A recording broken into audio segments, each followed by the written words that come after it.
I'd like to call a meeting to order. It's the October 12th, 2011 meeting of the Lowell Conservation Commission. If I may remind everyone here, if you have a cell phone and or a pager or some other device that beeps or makes a noise, kindly turn it off or turn it to silent. If it goes off during the meeting, you will be asked to leave. I'd like to move on to business. The first item on the agenda is continued from prior hearings, Robert Clow and Carla Vaccaro, 162 Cashin Street in Lowell, concerning DEP file number 2060444. The project location is 162 Cashin Street, also known as Lot 4, and this is a request for a certificate of compliance. Craig, are they coming in tonight to present? I'm not certain if they have a representative here tonight. The attorney emailed me today after the site visit from last night, but he didn't indicate whether or not he was planning to attend. Okay. This has been, just to review, this has been back before us. We had requested that the property owner, the current property owner, make some correctory adjustments to the property to bring it more into compliance with the original order of conditions and make some modifications that would allow the purpose and the spirit of the act and the city ordinance to be satisfied on this project. I believe some of you have been out to the site initially, and then some of you have been out to the site once the work was completed.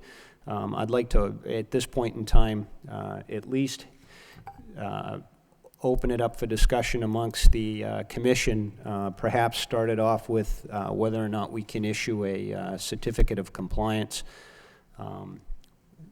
If someone is on the commission is so inclined to make a motion, we can open it up for discussion at that point in time and then make a determination. Commissioner, Chairman, if I may, just a reminder, this is a partial certificate. There are 2 lots on the original order of conditions. Okay, thank you.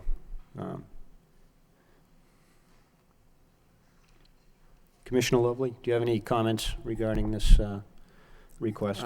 The only comment I have is I actually visited the site today, and I believe that the work that was completed along the embankment on the back part of the property is consistent with what was requested, so I see no reason not to move ahead with a certificate of compliance.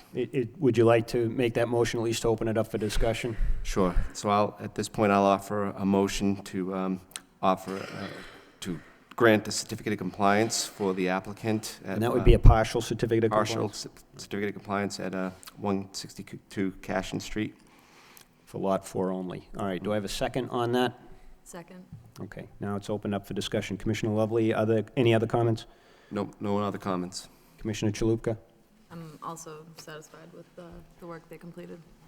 Commissioner Varnum? No comment. Commissioner Mellon? Yeah, I was out there last night with Craig, and I was disappointed in the plantings. I thought it would be more like a ground cover. And so, the homeowners and their advisors selected the plants, which they had a right to do. So I can see future problems with the plantings because those plants can get undermined by washouts around the bases of them. But that's my comment. Thank you. Commissioner Lynch? I went out today as well, and I am satisfied with the work that was done, and I believe that a partial certificate should be issued as well. Yeah, I tend to agree. I understand Commissioner Mellon's concerns. I suppose I'm a little bit of the same thought, but tempered with the knowledge that this is just a single-family lot, and I think the owners will do their best to correct any sort of future issues. So, we have a motion on the table. All in favor? Commissioner Lovely? Aye. Commissioner Chalupka? Aye. Commissioner Varnum? Aye. Chair is yes. Commissioner Mellon? Aye. Commissioner Lynch? Aye. Okay, it's unanimous.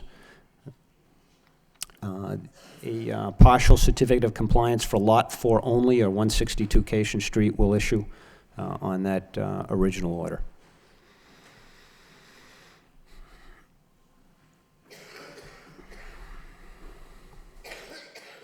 Moving on.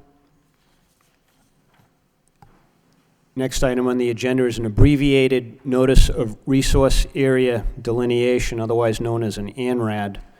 The Community of Khmer Buddhist Monks, Inc., concerning DEP file number 206-0682. The project location is 104 Townsend Ave, 800.1 and 810 Varnum Avenue.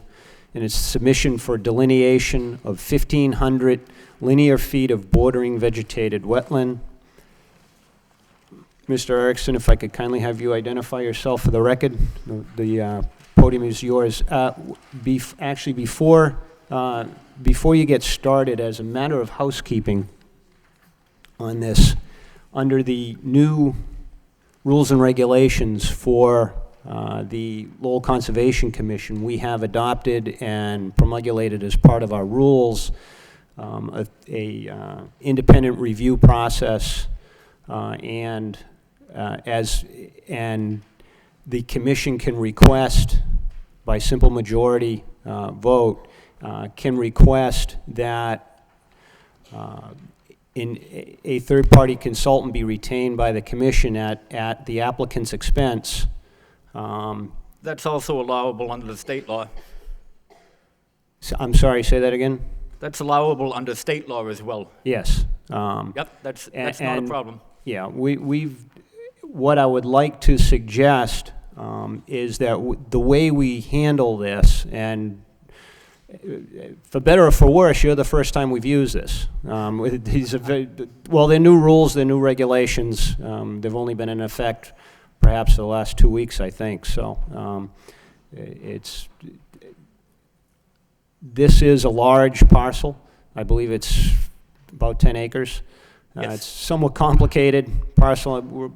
We're going to get into, and folks, I know there's a lot of people here tonight, and I really don't want to disappoint anyone, but this is sort of housekeeping issues tonight. We're not going to be getting into the meat of this particular filing this evening. What we're going to be doing is handling just some early housekeeping issues, and the meeting will be then continued to a later date until such time, assuming the commission votes for an independent review, until such time as that independent review is, one, completed and returned back to the commission for our review and digestion. What I am, since this is, and since a lot of you folks are here tonight, what I am going to do, once we've at least opened the process and we've allowed the applicant at least to introduce the project and to introduce what what's going on, I will open the podium up for just a brief comment. I'm very reluctant at this time, and I will cut you short. I don't want to get into your concerns about the project at this point in time. If you just want to come up and introduce yourself and just give a very brief statement about what your concern is at this point in time, just so we can frame the issue. At a subsequent hearing, we will get into it, and if there are many people who would like to speak, we may just spend one meeting covering public concerns regarding this particular project. Okay, so just so you're aware tonight, we're not going to get into the real subject matter of what this ANRAD is all about and what this particular project is all about. As far as the housekeeping issues are concerned, part of, and the commission views as part of our rules and regulations that the application, and in this particular case, the ANRAD or the resource area delineation request is not completed until such time that the independent review, at least as far as the fee for that, has been tendered to the commission. At this point in time, before we get into, Mr. Erickson, before we get into going forward, at least identifying the issues, because there's a couple of things, I think, and even in your letter, you've mentioned that you still haven't delineated the floodplain and the elevations yet, and we don't have those particular, that particularity, and we'll be discussing that a little bit further on into the meeting. So you're also waiting for more information to come in to complete your own filing and to complete your plans that you've already submitted. That is correct. Yeah, I understand and I appreciate that being spelled out in your letter. But those were also, concerns I'm sure that, I know I had, but I'm sure some of the other commission members had also. And I believe it was also mentioned in the memorandum that you received from our administrator, Mr. Thomas, also. Yes. All right, at this point in time, in light of the new rules and regulations, do I have a motion to send this or to request an independent review for this abbreviated notice of resource area delineation?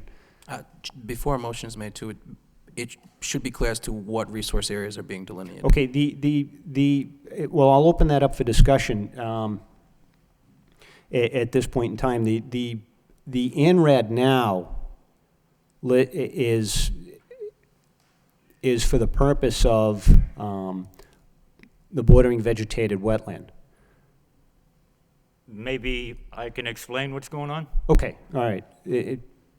Just so I just don't want to foreclose any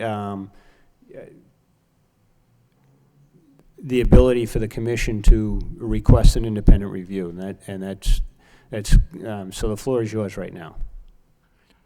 For the record, my name is Stephen Erickson from Norris Environmental Service. I'm the botanist, wetland scientist who performed the delineation of this property over the summer. We have several resource areas on the site. We have a small isolated wetland indicated by green on the plans that you have. We have a larger bordering vegetative wetland that runs in this direction. We have Clay Pit Brook, a perennial stream under the Wetland Protection Act regulations shown in this area, from which there is a 200-foot riverfront area. In addition, we have a significant amount of the property that is bordering land subject to flooding. The bordering land subject to flooding is determined by an elevation. We have, in fact, got a lot of the topography done, but we have not got all of the topography done, and I have copies of this plan to show you where we are on that. But in order for us to be complete, we have to show that bordering land subject to flooding, and of course we need that information before we could file anything. Unfortunately, the site is a bit of a jungle. The surveyors have spent days out there already getting the information that they have. We should have this information completed within a few days, maybe a week, and by the time we meet again, we will have a completed topography to show you. Right now, that's all we're looking for is agreement on the vegetative wetland boundary, the riverfront area, and when we get the topography, we will be discussing that as well. But that's an elevation, so that's a given. It doesn't necessarily run into disagreement on where a vegetative boundary is. But that's the extent of the project at this point. We're simply looking for agreement on a vegetative wetland boundary prior to filing anything else on the property, and prior to getting into any engineering contracts. So at this point in time, if I understand you correctly, you will be coming at a later date with the elevations showing the floodplain and the topography on the site. That's correct. But you're requesting, as part of this filing now, agreement with respect to your flagging about the bordering vegetated wetland and the riverfront area as far as it concerns the Clay Pit Brook? That's correct. Okay. There's no real argument on where the floodplain is because it's determined by a physical survey on the ground. Okay, I understand that, and again, I'm reluctant to discuss that because we don't have any information on that yet, other than from looking at the firm maps that show the understand. entire site in the floodplain, so. I do have copies of the survey that we've completed for you that you can take a look at your leisure, but keep in mind it's not a completed topographic survey yet. The other issue then becomes, is it based on an actual field survey or the city of Lowell topographic maps, which have a fairly significant margin of error, so. So that's, especially dealing with a site like this, that's for the most part flat. That's why we've contracted for an on-the-ground survey. Right. Okay. So since we're limiting this discussion, and I would suggest we're also limiting at this point in time an independent review to the bordering vegetative wetland and the flagging with respect to the riverfront area. That is correct. So, all right.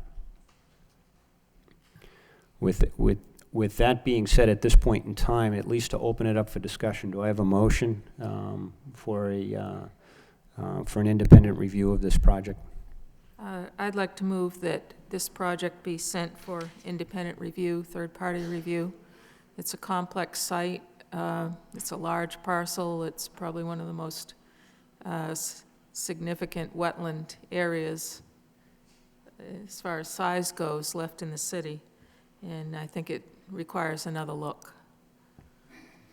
Do I have a second on the motion, as made by Commissioner Varnum? Second. All right. I'm going to open it up for discussion now, just amongst the commission. Commissioner Lovely? Just a couple of comments and questions. To be clear, would we be looking at a second abbreviated notice of resource area delineation with regard to the flooding issue? In other words, if we're looking at this to be specific to the wetland delineation, if we're looking at areas subject to flooding, would that be part of a separate filing? We don't really need a separate filing for that. If you want us to include that with this filing, we'll have it within a week or two, if you want to consider that at the same time. But it's a physical number on the ground. So a vegetative wetland boundary, there's always room for a little bit of disagreement. Right. So it makes sense that two people don't necessarily agree on that boundary, usually within a few feet, but it's not a specific point on the ground. On the other hand, floodplain is a specific point on the ground. It's given by a USGS topographic elevation determined by FEMA. Everybody agrees what that elevation is when you've got an on-the-ground survey. Even an outside consultant, unless they were to duplicate the survey, wouldn't have any argument with that. However the commission wants to handle it, that's fine. We're moving forward to get that information. As soon as I get it, I'll be happy to submit it to the commission so you can give it consideration. Okay. A second question I have is, the application references 3 parcels, yet if I look at your figure, parcel 2 doesn't really seem to be potentially within jurisdiction of the Conservation Commission. I'm curious as to whether or not the intent was to include all 3 parcels or just parcels 1 and 3. No, parcel 2 was not delineated. It was not considered part of this at this time. We don't think that we're going to be using that property for anything. If we do use it in the future, we'll be back. We'll have delineated that wetland boundary, surveyed it, and located it. There is a wetland out there, but we did not include that in this filing. You're only looking at the 2 larger lots. Okay, so to be clear, there is a wetland on parcel 2. It's just not identified in this figure because at this point in time, you're not looking to have any, your plans don't include any work on parcel 2 at this time. That's right. Okay. And then the third thing is just a comment. Typically, figures, and plans have, notes on them, and I think it would have been helpful if we could have had, you have a narrative with your application that includes, a lot of additional detail wasn't on the plan, and it's a little bit difficult to align the two together. So I guess as a suggestion in the future, if you're going to be doing a revision to this plan, which you presumably will, putting in topo lines at some point in the future, to just kind of align what you have in a narrative with what's on a figure so it's easy to follow. Sure, we'd be happy to modify the plan.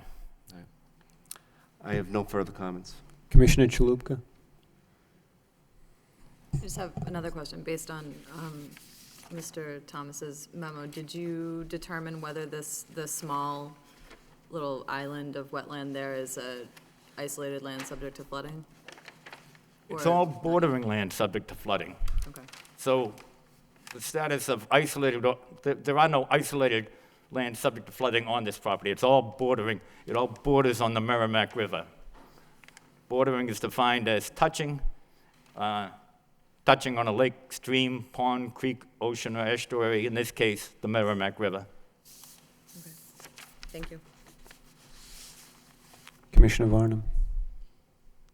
I was investigating part of the site the other day, and on your plan, you show the Clay Pit Brook looks more like a highway than a brook. You don't have a lot of the contours of the edge of water there, and I'm wondering why it was drawn that way. It appears that Clay Pit Brook was dug out at one time, It was. and it runs straight. So But there is an area just on the property where they created a ponding area quite wide that doesn't show here. It's almost like a pond within a brook. I think that area is on the other property. I don't believe that it's actually on this property. And we resisted flagging out in this area because even though the riverfront is on our property, we would have had to get permission from all of these people. And in order for the commission to make a decision on it, we would have had to had the ANRAD for all of these lots. Obviously, getting permission for that would be a formidable task. But I will verify that it is on our property and where it is.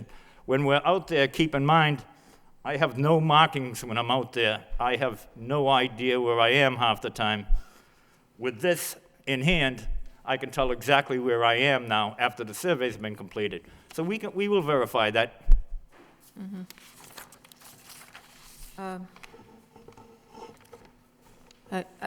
I just, you mentioned a 200-foot riverfront area. Is that from the Merrimack River that you're? No, it's- Clay Pit is considered a perennial stream. It is shown on the USGS maps as a dark line.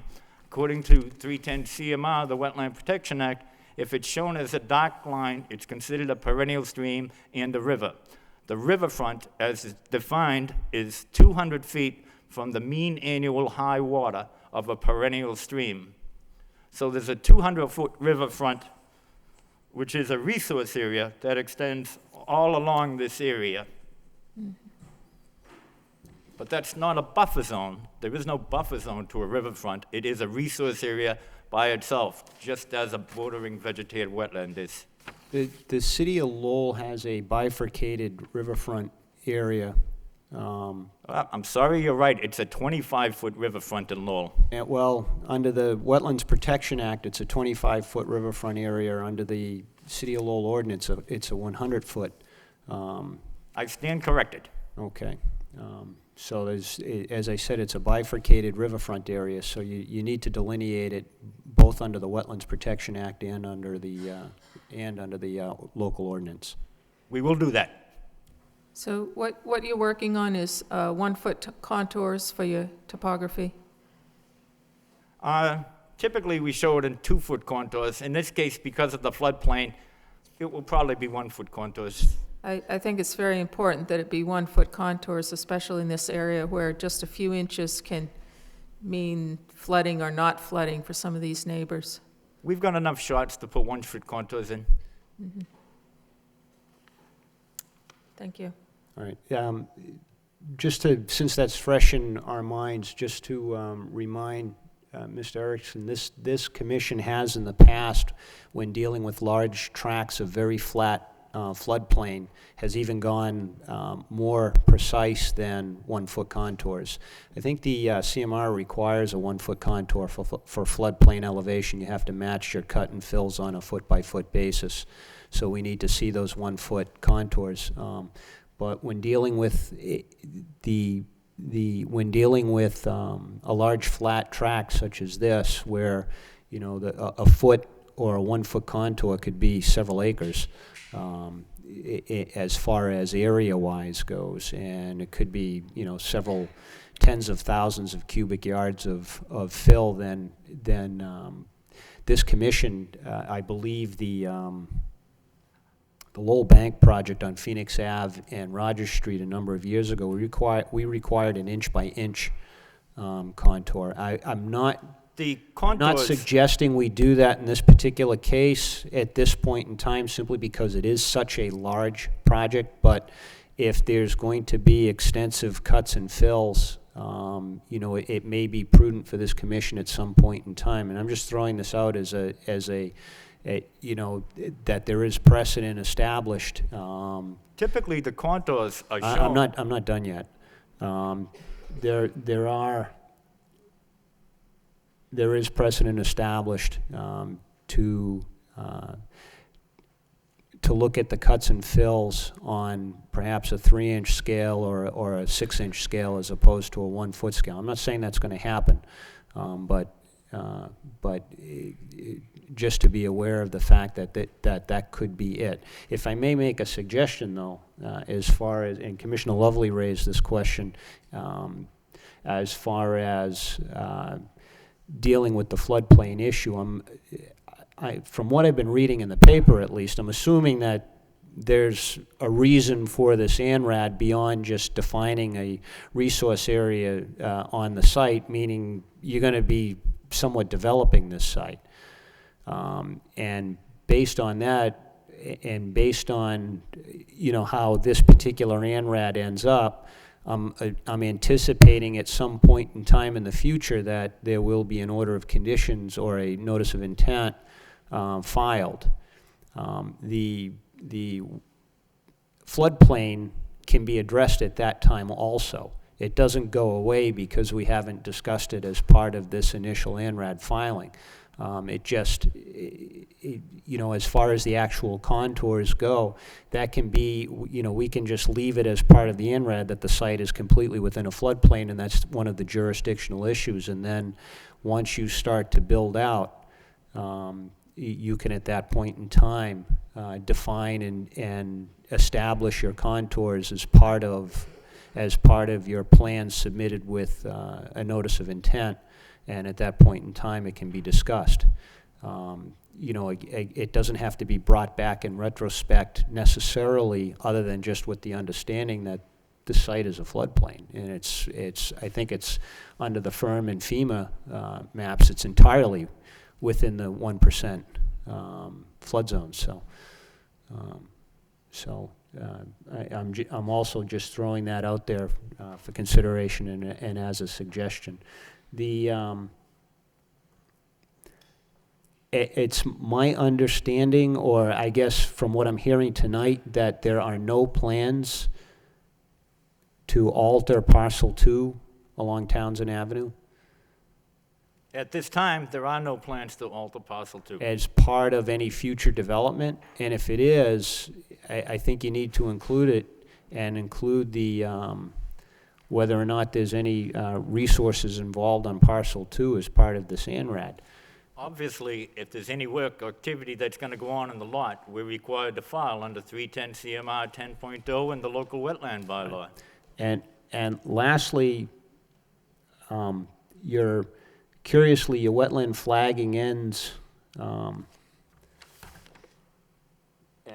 at flag 60B, and I'm assuming that's because you just weren't going along other parcels along that back end, or Or what's the reason for that? I assumed that I was off my parcel, Okay, and I try not to flag on other people's property without their permission. all right. That's, at some point in time, it's not, at some point in time, it's got to be done because we have to know where the line is. We can't just guess. If we're And- going to be doing work in the buffer zone, we'll establish where that buffer zone is. Well, it's determining the buffer zones are also a necessary part of the ANRAD, and whether or not an ORAD issues as far as this particular filing. We're aware of the regulations. Okay. All right, Commissioner Mellon? Yeah, I had the same question about Claybrook Pit being laid out like a highway. It's I'm sorry? Generally not described. The graphic isn't like that. It's meandering.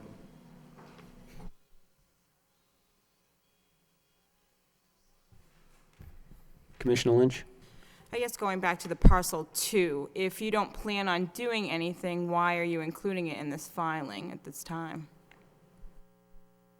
The parcel in question is off of Townsend Road, right here. It's not included in the filing.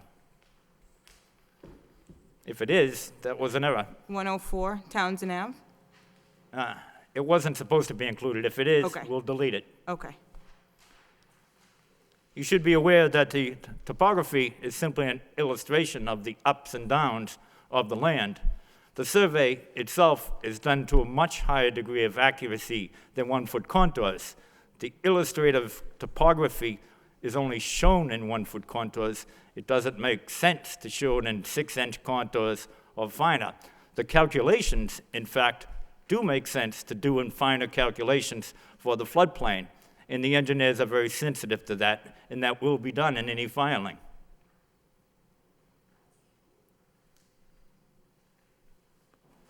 Yeah, Commissioner Varnum? I'd like to get back to that flag 60B.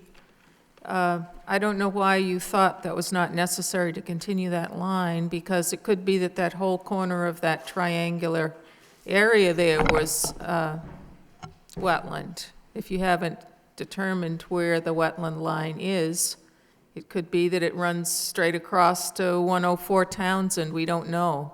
It could be that we're not going to be doing any work within 100 feet of that area as well. When we decide where we're going to work on But we the are property, determining the wetland line on this plan that you've submitted. the And commission is if our being- wetland line ends at 60B, that's what we have to make our determination on. And should you come back later, you could pull out this plan and say, this is what you've already determined to be important to finish that line off. The commission is being asked to determine the wetland line that's presented on the plan that's in front of you. You're not being asked to make a decision on any other wetland boundaries or in any other areas. You're not taking any responsibility for a decision anywhere else. We will take the responsibility for that, and if we're doing the work within 100 feet of a wetland, I can assure you we're aware of the regulations, and we will file with this commission.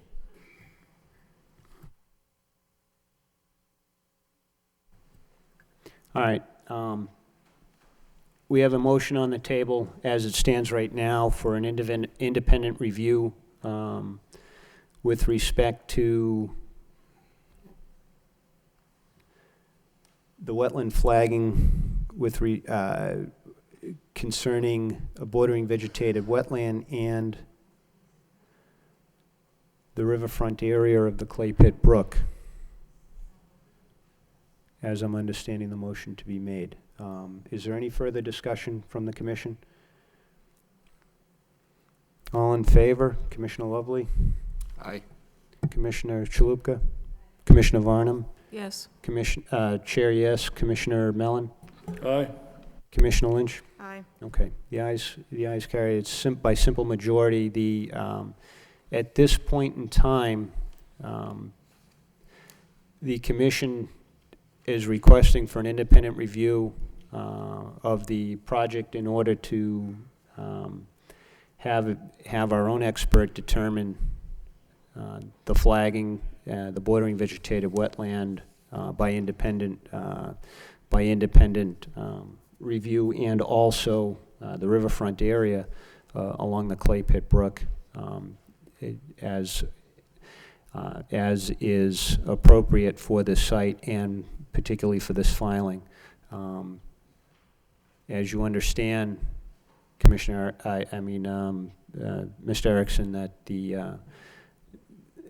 that as part of the application, as part of the completed application of this process, your client is required to fund that independent review, but the expert works for the commission, and the information will be available to you, but it comes back to the commission.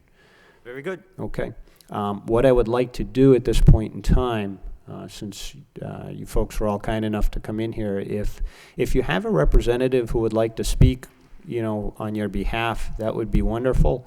That way we're not having a ton of people, but if you have something pressing that you want to at least get before the commission at this point in time, as I outlined at the beginning of the meeting, if you could kindly just keep your comments brief, address them to the commission, so that we're aware of the initial issues. But with the understanding that we're not going to get into a debate about them tonight, we're not going to be discussing them other than just your comments, and just so they're placed on the record for now. So if you'd like to make some comments, kindly approach the podium, speak into the microphone, identify yourself for the record clearly, and kindly indicate your address. Thank you.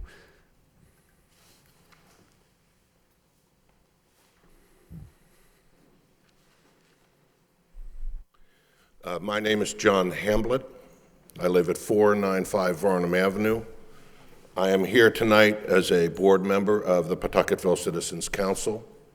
The Pawtucketville Citizens Council is a 36-year-old neighborhood organization representing the 14,400 residents of Pawtucketville. The chair of the Pawtucketville Citizens Council is Deb Forgione. Ms. Forgione is sitting to my rear on the left. She is also an abutter to the property under consideration. After much deliberation, the board has agreed that she will not represent the Citizens Council this evening, but rather will be free to pursue her rights and concerns as an abutter. Our position is clear. The entire site under consideration is a resource area. It is comprised of bordering vegetated wetlands, land underwater bodies, and entirely a land subject to flooding. There also appear to be two isolated vegetated wetland areas. One is identified on the plan in front of you, and the other is identified on Lowell's GIS at 104 Townsend Avenue. I'd like to take a minute to focus on these areas. Let me quote from the Environmental Handbook for Massachusetts Conservation Commissioners. Small, isolated wetlands continue to be destroyed at an alarming rate throughout Massachusetts. Many of these areas are extremely important wildlife habitat and typically provide all or most of the same habitat functions as bordering vegetated wetlands. Isolated vegetated wetlands are normally offered very little protection under wetlands law unless they exist within another resource area.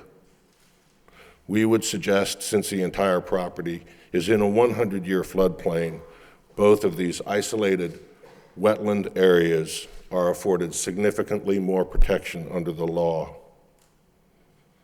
In the future, any alterations to those isolated wetlands, if they should be proposed, we would be requesting the Commission investigate seeking protection of those wetlands by the U.S. Army Corps of Engineers under Section 404 of the Clean Water Act, and by the Department of Environmental Protection under Section 401 of the Clean Water Act.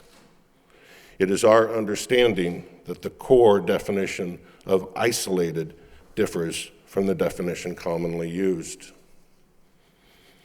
This is a huge, critical resource area to our neighborhood.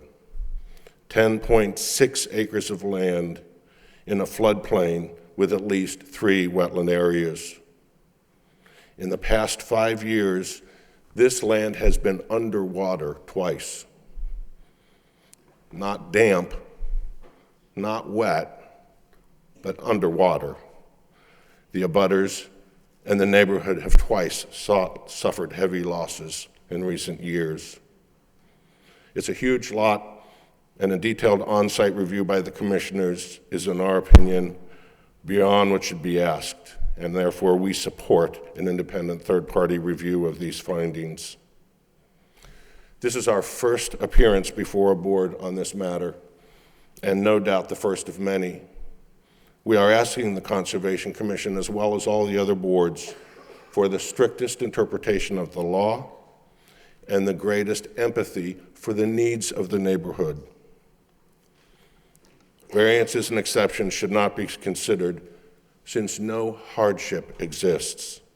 The fact is, the applicant does not own the land and is now fully aware, prior to the purchase, of the challenges posed by the development of these lots. Lastly, we will be at all future filings, discussions, and public hearings. Not just the Conservation Commission, but all the Planning Board and ZBA meetings. We will be asking more questions and presenting significantly more evidence, facts, and testimony regarding the proposed development. Thank you. Thank you. Is there anyone else who would like to offer their comments concerning what's been discussed tonight? Good evening, Commissioners. My name is Samkhan Kearns. I'm a Lowellian, affluent, if you want to say that. I just wanted to say on behalf of the community of Khmer Buddhist Hmong and the Cambodian American community of Greater Lowell to express sincere thanks and to afford us the opportunity to come and present to you through our consultant this evening. So thank you very much for your consideration. Thank you for your understanding, and we look forward to working with you in such a way that will be beneficial to the Buddhist Hmong community and to the Lowellian community as well. So thank you very much. Thank you. Is there anyone else who would like to offer their comments? Good evening. My name's Richard Clark. I live on 128 Townsend Ave, and I'm very concerned about a street being put in about 20 feet from my bedroom window. Also concerned about all the loud noise that comes from this place every Saturday and Sunday when you're trying to sleep from working 10, 12 hours days every day. And I'm also concerned about the water. I've had 5 feet of water in my cellar in the last 2 floods that we've had. Thank you very much for letting me talk. Thank you for coming. Is there anyone else who would like to offer their comments? Yes. Deb Forgione, I'm at 97 Townsend Avenue. I don't know what rights or what I can request, but on this abbreviated notice of resource area delineation, it clearly says 104 Townsend Avenue, and I did have a conversation with Steve Erickson about that. When I saw the plan, I saw that it wasn't defined. I was concerned. I called him and I said, it's not defined on the plan. And he said, well, he wasn't asked to do that. And I said, well, they're showing a road there. If you go into the temple, they do have a drawing on the board, and it shows a road there. And I said to him it was very important because it's a wetland. And he said he would revisit it. And it is defined. It is a wetland. The whole lot is a wetland, and that is going to be one of the areas that they're talking about entering into the development. It shows a road. They've talked about a road. They told me there would be a road, and everything points to the road. Yet it's not being defined on the plan, and I think it's a little, to not put this on the plan would never give this board a full scope of what their project is and what their plans are.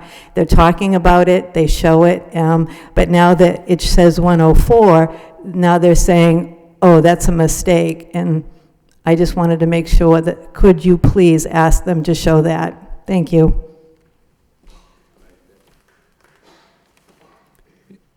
If I can interject here, and that's actually a good point.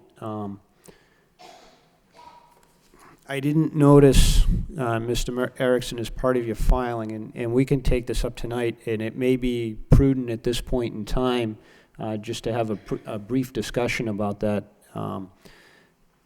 To the extent that the site has any improvements, or there's any development, or there's been any alterations to the site now. I can flag and locate any wetland on that lot. It's not a problem. We'll take care of that this week. It may also be prudent to have your engineers indicate where things are now. From my understanding, at least, and the comment was made that there are already have been some alterations to the site, or there's already features on the site. Those should be included as part of the plan. We'll locate that area. Not that we'd be accepting them. It's just that for locating items and for historical accuracy, those items should be noted on any future plans that are submitted. Not a problem. We'll get that information to you. All right. Is there anyone else who would like to offer their comments regarding this particular process?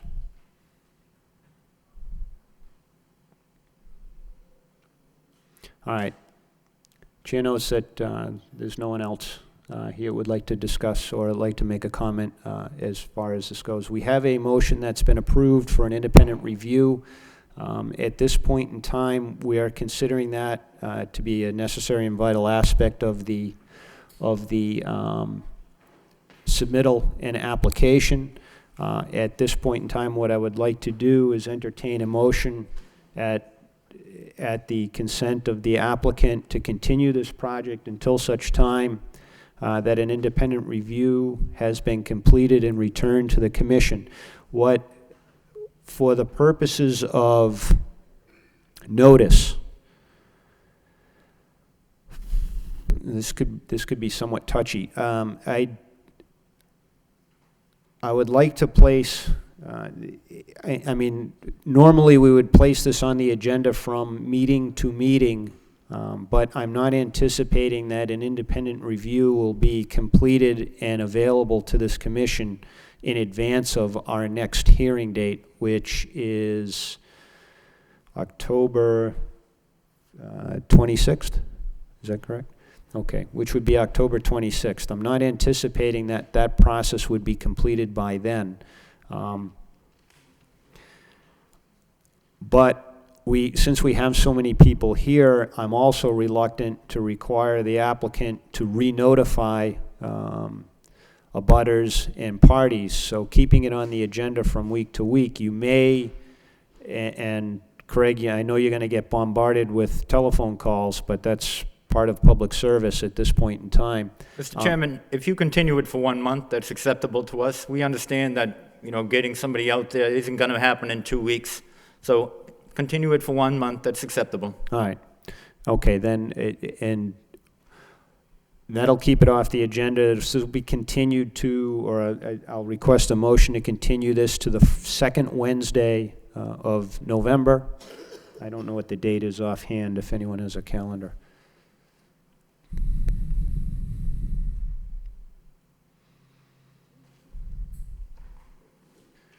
Do we have any idea? November 9th? Okay. Do I have a motion to continue this at the request of the applicant to the next, 1 month from today, November 9th, meeting of the commission? I make a motion to continue at the request of the applicant to the November 9th meeting. By Commissioner Lynch, do I have a second? I'll second it. By Commissioner Lovely. Any discussion? All in favor, signify by saying aye. Aye. Aye. Any opposed? The ayes have it. Okay. This is continued. There will be no further notice. This will be placed on the agenda for the November 9th meeting of the commission, and we hope to see you all back at that point in time. Thank you.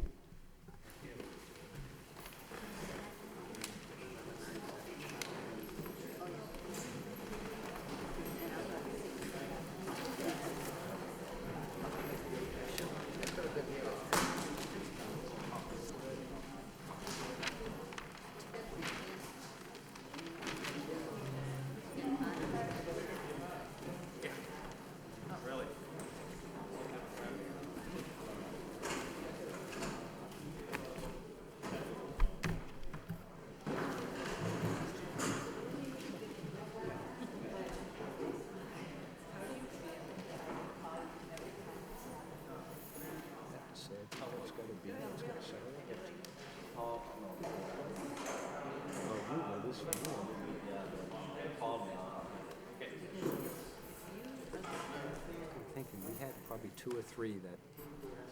Make peace. But without you, the thing is, it doesn't need to be other things that Do you mind if I catch your name? Oh, Sam Kuhn. How do you spell Kuhn? Khoeun. Okay, and then Venerable Saleh. He's the speaker, he doesn't speak. How do you spell Sal Kuhn?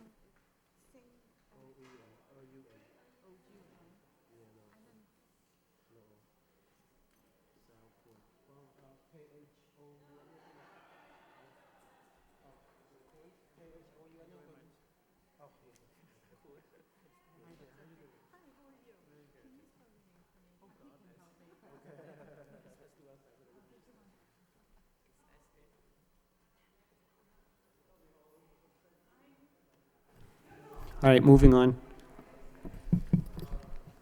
For review, there's a number of minutes. The April 13th, the 27th, the May 11th, and the August 24th minutes for approval. Can we take those together, or do we need to, is there any reason to do them separately? All right, if I have a motion, then at least to open it up. I offer a motion to approve the minutes for the April 13th, April 27th, May 11th, and August 24th meetings as is. All right, do I have a second? Second. All right, any discussion? All in favor signify by saying aye. Aye. Opposed? The ayes have it. All right, those are approved. And Craig, if you can, under other business concerning 206-0667, 119 Maple Street, I know Mr. Erickson has left, but I'm assuming you've had some discussion with him and how they, I know there was some changes that need to be discussed. Yeah, this is an open order of conditions the commission issued earlier in the spring, I believe, actually, or early summer. This was for work that occurred in the South Lowell, Air City section of Lowell without an order of conditions. Was put under enforcement. They came before us and got an order of conditions for wetland restoration. In reviewing the file, I noticed that we had placed a condition that certain progress be established at certain time periods over the course of the year. This is about the time that they had agreed to have completed a significant amount of the restoration. Thus, I touched base with Mr. Erickson, who is one of the representatives for this project, scheduled a site visit. At least 2 commissioners were present with, I think exactly 2 commissioners were present with me for the site visit. We reviewed the restored wetland area, and I defer to the commissioners as to what they saw, but one of the issues that came forward was that the way it was restored was not totally as permitted through the order of conditions, although the sense seemed to be that it was restored in a way that was starting to take plant species were regrowing, and it may be worth accepting for filing a new plan indicating what area was actually restored so long as it met the total square footage of restoration as required in the original order of conditions. Do you know if the applicant's going to submit a revised plan for acceptance? This is part of the reason this is on the agenda tonight. There had been some indication that this would happen, and I confirmed earlier today with Mr. Erickson that a surveyor has been engaged to locate the new boundaries for the restored area. Again, Mr. Erickson may step back in, but I know this is a larger issue that was just considered involving him. But fundamentally, we wanted to touch base and say this is of concern, that it was changed, but that, you know, based on what the input the commissioners can provide themselves, what I heard during the site visit was that it seemed the restoration was done in a way that was appropriate. All right, are there any comments or concerns from the commission? I know some of you have gone out there and recently and looked at the the progress on the site. I felt that the restoration was pretty well done. It seemed to be taking hold, and there was discussion of whether the actual contour of the wetland area on the plan should be maintained, or the square footage, as Craig referred to, and I was in favor of just figuring square footage so that disturbance of what's already taken hold would not need to occur. Yeah, I think, any other comments? Yeah, I go with Commissioner Mellon. I totally agree with Commissioner Varnum's assessment. It doesn't make any sense to disturb what's already growing out there just to make something look like a plan. Okay, yeah, I agree. Craig, if you could convey to Mr. Erickson and the applicant that to delineate the changes and just submit them, it's likely that they'll just be accepted for filing, and accepted as a modification without, and not as an amendment to the plan, but we haven't seen it yet, so just what's been observed in the field. Okay. We have one thing to sign, two things to sign. Do we have to sign anything for the independent review? No, that's a decision that's taken by the commission, and there are administrative steps that I'll have to take in the coming days and weeks, but no. All right, we have a partial certificate of compliance to sign. Do I have a motion is there any other business? Do I have a motion to adjourn? Sorry, just a point of clarification. We received 2 new notices of intent today, actually. One is for a project on Pawtucket Street that is actually currently before both the Planning Board and Zoning Board of Appeals. It's for a redevelopment of 279 Pawtucket Street, a historic house next to, I believe it's one of the funeral homes, I've forgotten the name, on the same side as the former Mission Church that was recently demolished as a part of the new bridge work. We also received a new notice of intent for work at the Meadowbrook Plaza, which is where the new Target store is located. All right, do I have a motion to adjourn? Motion to adjourn? Seconded by Commissioner Varnum. All in favor signify by saying aye. Aye. Opposed, the ayes have it. Good night.